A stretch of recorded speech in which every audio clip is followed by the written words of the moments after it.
இன்னைக்கு நைட்டு தெரியும் சந்திரமுகி இந்த வீட்டை விட்டு போவாளா மாட்டாளான்னு. ஆமாம், நீங்கள் உயிரோடு வந்துட்டா போதும், அதுதான் இந்த கடவுள்கிட்ட நான் இப்போவும் வேண்டிக்கிறேன். கவலைப்படாத, நம்ம பையனும் குமரனும் எல்லாம் சேர்ந்து சூப்பராக பிளான் போட்டிருப்பாங்க போல். அதனால நான் கண்டிப்பாக உயிரோடு வந்துடுவேன். நானும் அதுதான் இந்த கடவுள்கிட்ட வேண்டிக்கிறேன். நான் செத்தாதான் சரவணன் குடும்பத்தை காப்பாற்ற முடியும். நம்ம குடும்பத்தை காப்பாற்ற கலாம் இருக்கான். என்னங்க யோசிக்கிறீங்க? ஒன்றும் இல்லை. சரி. டே குமரா, இன்னைக்கு நடக்க போகிற யுத்தத்தில் என்ன வேணால் நடக்கலாம். அது எனக்கும் தெரியும். ஆனால் பிளான் மட்டும் சொதப்பாமல் இருந்தால் மட்டும் போதும், நம்ம ஈஸியாக ஜெயிச்சிடலாம். ஏதோ உன் சொந்தக்கார மாதிரி பேசினுங்கிற. அது எனக்கும் தெரியும். அந்த பிளான் அப்படியே நடந்தால் கண்டிப்பாக 100% நம்ம இந்த யுத்தத்தில் ஜெயிச்சிடலாம். சப்போஸ் பிளான் பி எதாவது ரெடி பண்ணி வச்சுக்க வேண்டியது தான் எதுக்கும் நல்லது. சரி வா, ஃபஸ்ட்டு இந்த பிளானை எதுக்கோ இன்னொரு வாட்டி சொல்லிடலாம் எல்லாத்துக்கும். சரி வா போகலாம். இங்கே பாரு, இந்த 2 மந்திரக்கல்லில் ஒரு கல்லை நான் சொல்லும்போது நீ சத்யா மேலே அடிக்கணும். அப்போது அவள் சந்திரமுகியே இல்லாமல் சத்யாவாக 5 நிமிஷத்துக்கு இருப்பாள். ஓகே, அது எத்தனை தடவை தான் சொல்லுவேன்? நீ அடித்த அடுத்த நொடி குமரன் எங்கள் அப்பாவை அந்த மந்திரக்கல்லால் அடிப்பான். அதாவது குமரன் எங்கள் அப்பாவை அடித்தோடனே எங்கள் அப்பா செங்கோட்டைன்னு எல்லாமே எங்கள் அப்பாவாக இருப்பார். என்ன ஓகே தானே குமரா? ஓகேடா. அதுக்கு முன்னாடி நான் எங்கள் அப்பா காதில் ப்ளூடூத்தை மாட்டணும். அப்போ தான் அவர் நான் சொல்கிறத கேட்பார். அதே மாதிரி ஐஸ்வர்யா அக்கா, நீங்கள் சத்யா காதில் ப்ளூடூத்தை மாட்டுங்க. அப்போ தான் நாங்கள் பேசுகிறது அவளுக்கு கேட்கும். சரி, நீ சொல்கிறதெல்லாம் பண்ணுறேன். என் பொண்ணு உயிரை காப்பாற்றிடுவேல்ல. ப்ளூடூத்தை மாட்டியாச்சு, மந்திரக்கல் எடுத்து நீங்கள் அடித்தாச்சு. சத்யா அப்பா பழையபடி மாறிட்டாங்கன்னா நான் சத்யாவை கஜசேகரனை போ அப்படின்னு சொல்ல வச்சிடுவேன். அப்போது அப்பாவும் சத்யாவும் சுயநினைவோடு இருப்பாங்க.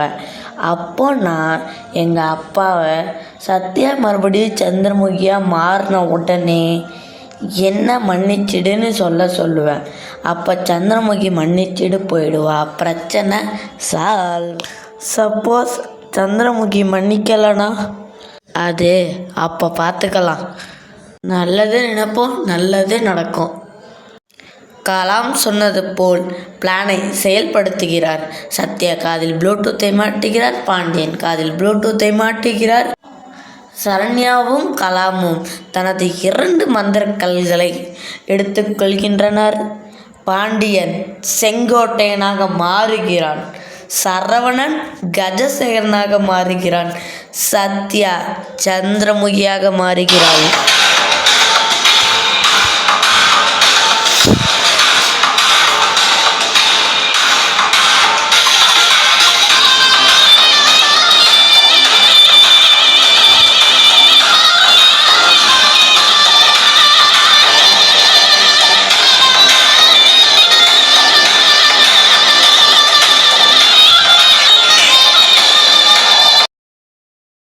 சீக்கிரம் சத்யா வாடி.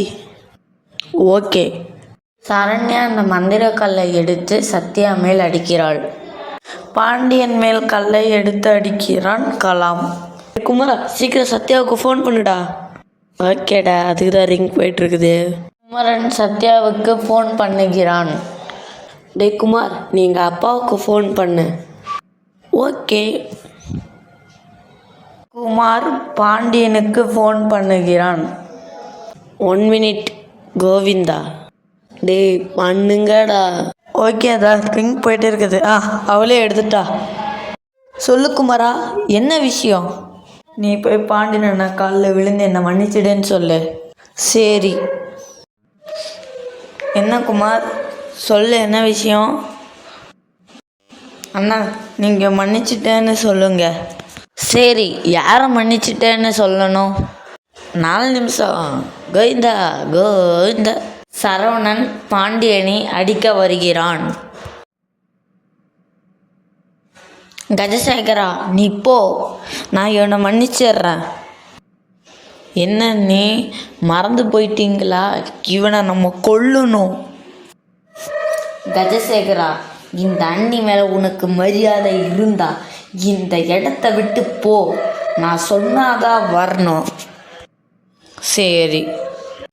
4.5 நிமிஷம்.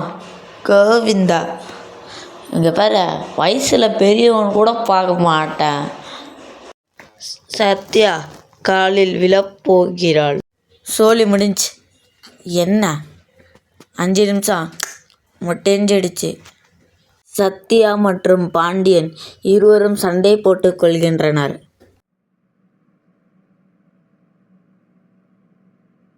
என்ன ஆச்சு சத்யா உனக்கு? சத்யா இல்லடா, சந்திரமுகி. டே கஜசேகரா, வாடா. இந்த செங்கோட்டையனை இங்கேயே கொள்ளணும்னு சொன்னா எங்க போன? நீ மாற்றி மாற்றி பேசாதீங்க, நீங்கள் தான் சொன்னீங்க. கஜசேகரா, இங்கே என்னமோ நடக்குது. இவன் சாவை பார்க்காம நம்ம 2 பேரும் எங்கேயும் போகக்கூடாது. இப்போவே இவன் கதையை நம்ம 2 பேரும் முடிக்கணும். கஜசேகரனாக இருக்கும் சரவணனும் சந்திரமுகியாக இருக்கும் சத்யாவும் இருவரும் ஒன்று சேர்ந்து பாண்டியனாக இருக்கும் செங்கோட்டையனை கொல்லும் நேரத்தில் அங்கே புகையை போட்டு காப்பாற்றுகிறான் கலாம். வாங்கப்பா போகலாம். டேய், நான் செங்கோட்டையன்டா. கலாம் பாண்டியனை கட்டி போட்டு கூட்டி செல்கிறான். வாடா, நம்ம செங்கோட்டையனை விடக்கூடாது. சீக்கிரம் காரை ஓட்டு, வேகமாக போ. ஓகே, நீ சீக்கிரமாக போகிறேன், இருங்க. டே குமரா, என் காருக்கும் சத்யா காருக்கும் நடுவில் உன் காரை ஓட்டு. சீக்கிரம் ஓவர்டேக் பண்ணிட்டு வா. இதோ அந்த வேமா.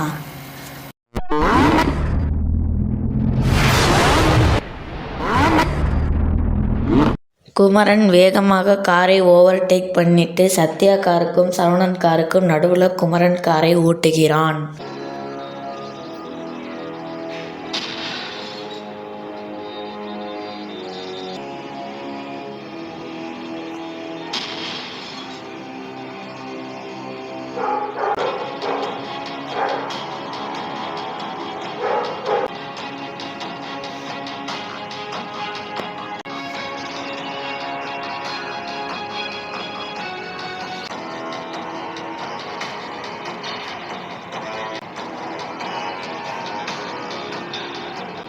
என்னக்கா இது?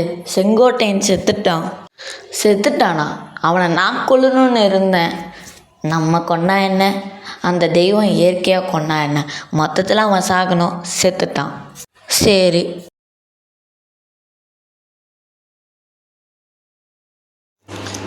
சந்திரமுகி மற்றும் கஜசேகரன் ஆவி போய்விட்டது.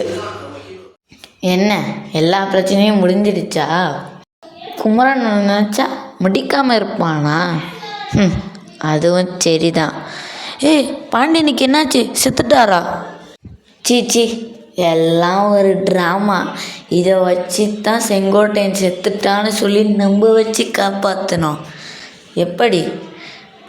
டே, நான் காரை வேகமாக ஓட்டிகிட்டு போய் காரையும் காரில் இருக்கிற எங்கள் அப்பா பர்த்டேக்காக சிலையை டிக்கியில் வச்சுருக்கிறேன், அதையும் சேர்த்து கொளுத்திடுவேன். நீ அப்போது செங்கோட்டையன் செத்துட்டான்னு சொல்லணும். அப்போது எல்லாருமே நம்பிடுவாங்க. பிளான் புரிஞ்சா? ஓகேவா? ஓகே. சரி, வாங்க எல்லோரும் வீட்டுக்கு போகலாம். குமரன், சத்யா, சரவணன் 3 பேரும் வீட்டுக்குள் நுழைகின்றனர். என்னப்பா, எல்லா பிரச்சனையும் முடிஞ்சிடுச்சா? முடிஞ்சிடுச்சு. சரி.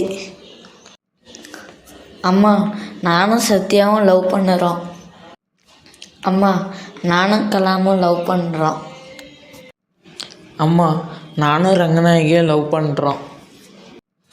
பசங்களா, எல்லாம் எனக்கு ஓகே. நீங்கள் லவ் பண்ணுறது தப்புன்னு சொல்லலை, ஆனால் இப்போ படிக்கிற வயசு, அதுக்கப்புறம் இதை பார்த்துக்கலாம். முதல்ல படித்து முடிக்க. எல்லா சின்ன பசங்களும் லவ் பண்ணுறாங்க, நீ நானும் தேவியும் லவ் பண்ணுறோம். சரி இவங்க எல்லாம் சின்ன பசங்க, ஆனால் சரவணனும் தேவியும் தான் படித்து முடிச்சிட்டாங்கல்ல, அப்போ இவங்க 2 பேர்த்துக்கு மட்டுமாச்சு கல்யாணம் பண்ணி முடிச்சிடலாம். கல்யாணம் ஜாலி ஜாலி. சரவணன் மற்றும் தேவிக்கு கல்யாணம் நடக்கின்றது.